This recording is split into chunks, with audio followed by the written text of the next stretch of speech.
사랑하는 하여묵 가족 여러분, 안녕하세요. 김소명 목사입니다. 오늘도 말씀과 함께 하루를 시작하시므로 소망이 넘치는 행복한 하루 맞으시기를 축복합니다. 이 시간 본문은 예레미야 14장 13절과 14절입니다. 이에 내가 말하되 슬프도소이다. 주 여호와여 보시옵소서. 선지자들이 그들에게 이르기를 너희가 칼을 보지 아니하겠고 기근은 너희에게 이르지 아니할 것이라. 내가 이곳에서 너희에게 확실한 평강을 주리라 하나이다. 여호와께서 내게 이르시되 선지자들이 내 이름으로 거짓 예언을 하도다. 나는 그들을 보내지 아니하였고 그들에게 명령하거나 이르지 아니하였거늘 그들이 거짓 계시와 점술과 헛된 것과 자기 마음의 거짓으로 너희에게 예언하는도다. 아멘. 조선시대에 일어났던 가장 뼈아픈 역사라고 한다면 단연코 임진왜란을 꼽을 수 있을 것입니다. 임진왜란이 일어난 7년 동안 조선 반도는 그야말로 전 국토가 초토화되었기 때문입니다. 그런데 임진왜란이 발생하기 전 이 국난을 미리 예견한 인물이 있었으니 그의 이름은 황윤길이었습니다. 당시 일본이 내부적 혼란을 극복하고 도요토미 히데요시라는 인물을 통해 중앙 집권화를 이루었다는 소식이 조선에 전해졌을 때 조선의 조정은 일본의 상황을 파악하기 위해 조선 통신사에 정탐꾼을 섞어 함께 보냈는데 그가 바로 황윤길이라는 사람이었습니다. 그렇게 일본을 살펴보고 돌아온 그의 결론은 일본이 전쟁을 일으킬 가능성이 높다는 것이었습니다. 그러나 안타깝게도 이 의견은 채택되지 않았습니다. 아무래도 전쟁이 일어난다는 소식보다는 평안하다, 안전하다, 아무 일 없을 것이다 라는 소리가 더 듣기 편했겠지요. 황윤길은 일본에서 돌아올 때 소총 2자루도 들고 왔다고 합니다. 그것을 신속하게 무기화하여 전쟁을 준비했다면 그렇게 쉽게 일본군에 의해 조선 전체가 무너지지는 않았겠지요. 제가 사는 곳은 인근에 큰 병원이 있습니다. 그리고 집도 큰 도로가에 위치해 있지요. 아침 저녁으로 앰뷸런스 사이렌 소리가 얼마나 방해가 되는지 모릅니다. 저녁 늦게나 새벽에도 시끄러운 사이렌 소리 때문에 적지 않은 스트레스를 받기도 합니다. 처음에는 이 소리가 너무나도 거슬렸습니다.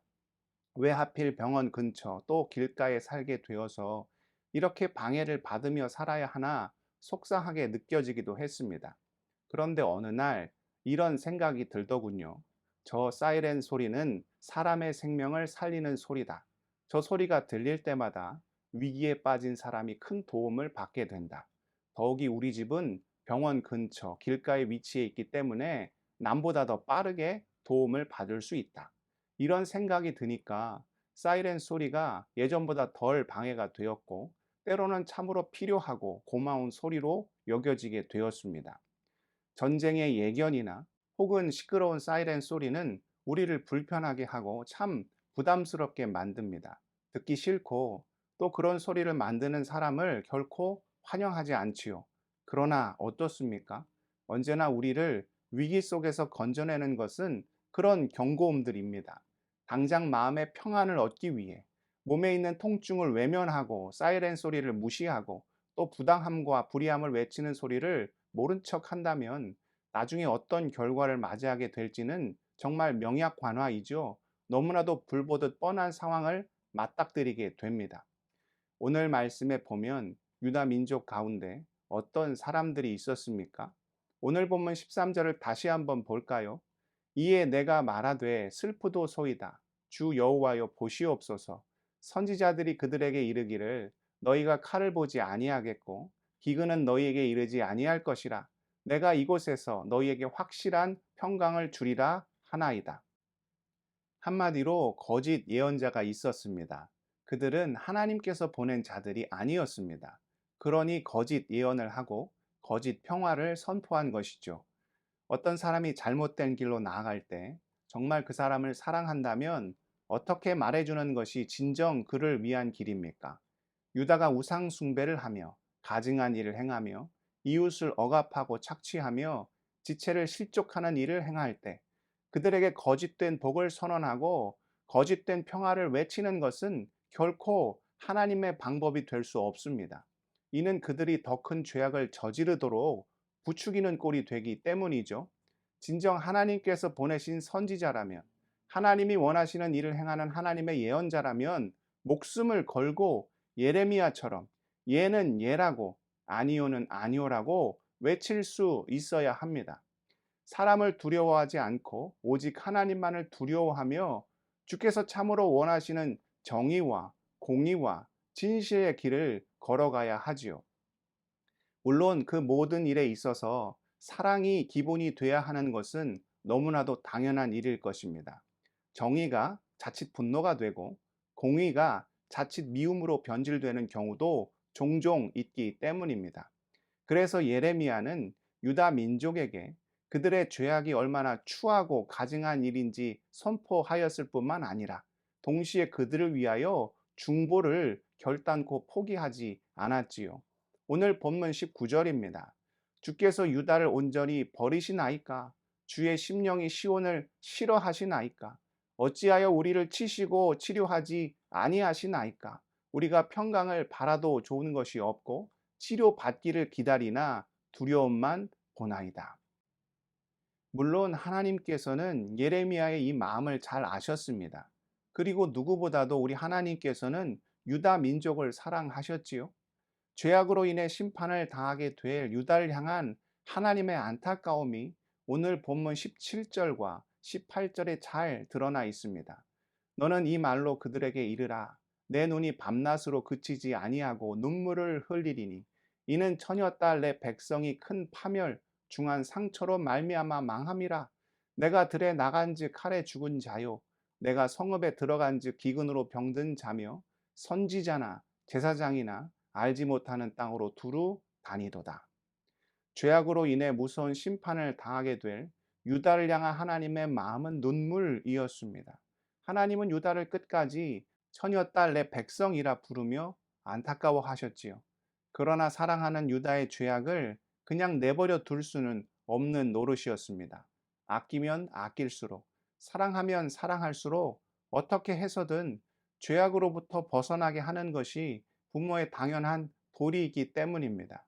부모의 말에 순종하고 올바른 길을 걷는 자녀에게 칭찬과 격려는 너무나도 당연한 일일 것입니다. 그러나 못된 아이들과 어울리고 해서는 안 될 행동을 하며 거짓을 말하고 속이고 온갖 나쁜 짓을 행한다면 뼈저리게 반성하고 회개하고 뉘우쳐 올바른 길로 돌아오도록 하는 것이 오히려 그를 더 사랑하는 길임을 우리는 잊지 말아야 하지요. 사랑하는 하여무 가족 여러분, 혹여 우리 인생 가운데 혹은 속한 공동체 가운데 하나님의 경고음이 들리고 있는 것은 아닙니까? 거짓 평화, 거짓 평강, 거짓 안녕은 결코 해결책이 될 수 없습니다. 문제만 더 악화시키고 상황만 더 곪게 만들 뿐입니다. 죄에서 돌이켜 정의와 공의와 진실의 하나님 앞에 다시금 바로 서서 그 자비와 긍휼을 구하는 것, 공동체를 위해 진리를 선포하고 또 회복되기를 위해 간절히 중보하는 것, 이것이 주님께서 원하시는 일임을 잊지 말아야 할 것입니다.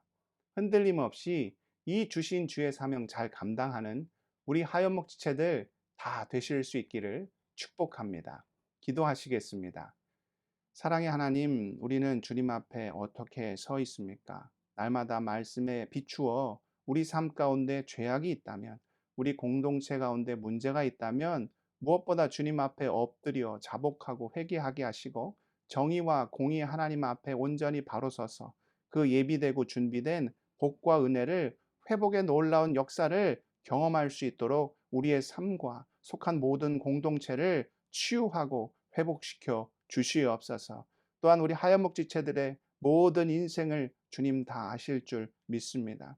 흘리는 눈물을 주님 닦아주시고 그 마음의 상처와 아픔을 어루만져 주실 때 그 치유의 손으로, 능력의 손으로, 못 박힌 손으로, 구원의 손으로 어루만져 주셔서 모든 것 능히 감당하며 이기며 승리하며 그 입술에서 절망과 탄식이 아니라 감사와 찬양이 넘쳐날 수 있도록 아버지의 우리 삶을 주장하여 주시옵소서. 오늘의 삶도 온전히 주님께 올려드리오며 존귀하신 우리 구주 예수 그리스도의 이름으로 간절히 기도드리옵나이다.